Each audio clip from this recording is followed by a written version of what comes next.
Le 6 juillet 2025, pendant la deuxième étape du Tour de France, un événement choquant a perturbé ce qui devait être une journée de célébration du cyclisme. Ce qui semblait être une belle journée pour les spectateurs et les coureurs a pris une tournure scandaleuse dans le village de Saint-Étienne-au-Mont, situé dans le Pas-de-Calais. Dans ce charmant village, l'excitation des spectateurs était palpable alors que les coureurs se rapprochaient de la ligne d'arrivée. Mais ce que personne n'aurait pu imaginer, c'est que certains d'entre eux allaient choquer le public. Afin de mieux voir la course, ces spectateurs ont choisi de s'installer sur les tombes dans un cimetière situé à quelques mètres de la route. Une image absolument choquante qui a été relayée sur les réseaux sociaux.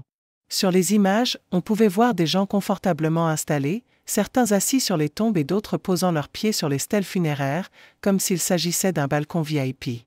Une scène qui a déclenché une vague d'indignation. Des morts transformés en mobilier événementiel, s'est écrié une internaute. Ce comportement a provoqué une réaction immédiate de nombreux observateurs qui ont exprimé leur colère face à ce qu'ils ont perçu comme une violence symbolique envers ceux qui reposent dans ce cimetière. Une témoin présente lors de l'événement a expliqué sa réaction face à cette situation. « Pourquoi ne pas avoir fermé le cimetière ? J'ai essayé de faire sortir les gens, j'étais outrée, mais ils m'ont ri au nez », a-t-elle raconté.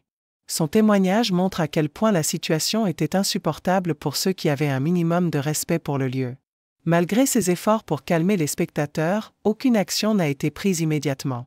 D'autres internautes, furieux de ce manque de respect flagrant, ont dénoncé la situation, affirmant qu'il s'agissait d'un comportement indigne et qu'une intervention de la production ou des autorités était nécessaire. Mais la polémique ne s'est pas arrêtée là. Certains ont même affirmé que la municipalité avait tenté de faire face à la situation, mais qu'ils n'avaient pas réussi à empêcher les spectateurs d'occuper les lieux. Le lendemain, les journalistes de La Voix du Nord se sont rendus sur place pour vérifier l'état des tombes. Heureusement, aucune tombe n'a été endommagée, mais l'incident reste une preuve tragique du manque de respect envers un lieu sacré. La réaction des internautes a été rapide et virulente.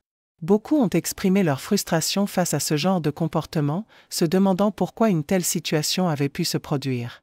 Un commentaire sur X, anciennement Twitter, résume bien le sentiment général, honte absolue et à nouveau, peu de relais dans la presse mainstream. On préfère commenter les prouesses sportives. La production du Tour de France et la chaîne TF1 ont dû faire face à ce scandale, mais le mal était fait. Des spectateurs ont transformé un moment censé être joyeux en une situation profondément irrespectueuse.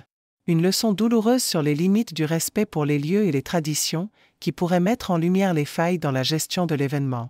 Ce scandale soulève aussi la question de la gestion de la sécurité et du respect des lieux publics lors de ces événements de grande envergure. Devrait-on interdire l'accès au cimetière lors de telles manifestations ?